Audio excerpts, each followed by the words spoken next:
Hi, Kevin Blanche. I want to talk about climate change and the weather patterns. Yeah, and I freaking lost my tripod yesterday, so I'm holding out the camera. This normal day here in Utah would be 65 degrees. Today's high is going to be 43, and you think, oh yeah, well that happens. Yeah, it does happen. Once every 6 months, maybe once a year, maybe twice. We have been 20 degrees below normal for months, literally months. These mountains are so plumb full of snow, it's unbelievable. And we didn't even have much snow this winter. We've got climate change. And the tornadoes that rip through freaking Alabama, and remember, tornadoes don't hit urban areas. Remember that? 200 plus mile-an-hour fucking winds ripping through a fucking urban setting. I've been on the phone yesterday. I've been emailing all kinds of people back and forth. I have a bunch of people that come to my site that are ex-military who were in the Army, in the Marines, who are radiation experts, nuclear energy experts who are in my sites left and right. I talked to dozens of them yesterday. I said, tell me this.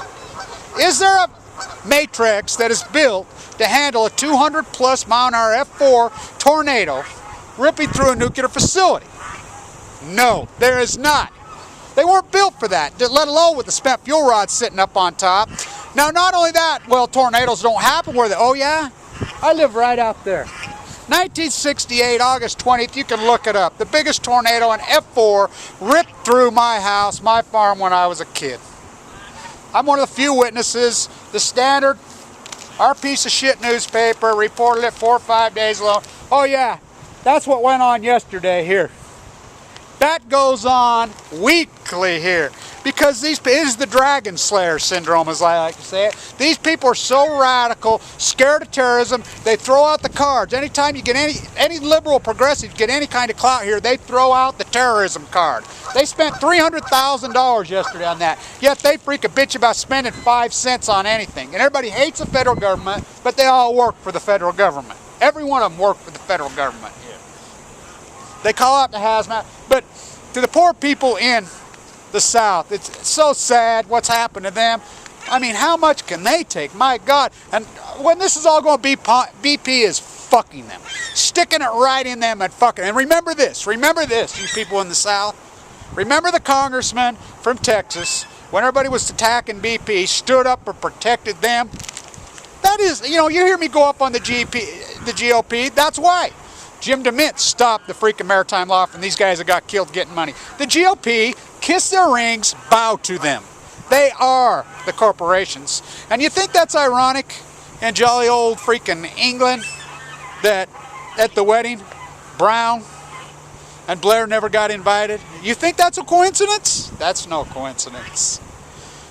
This is about the elite powers, including the royal family in England, which own a lot of the mining interest in this freaking state right here. They tried to make them pay income tax. Brown and Blair both tried to.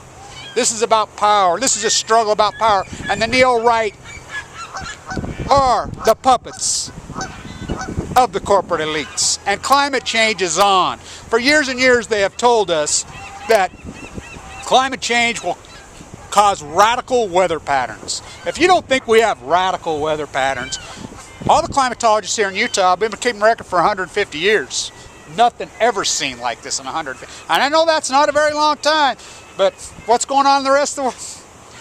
It's on. It's arrogant to think we can't dump all this shit in the environment, these tons and tons and tons and tons of shit all over the world, and it's not going to do anything. Mother Earth, it's affecting her. That's what all the scientists have said for years. It's going to cause dramatic weather shifts. Dramatic weather shifts are on.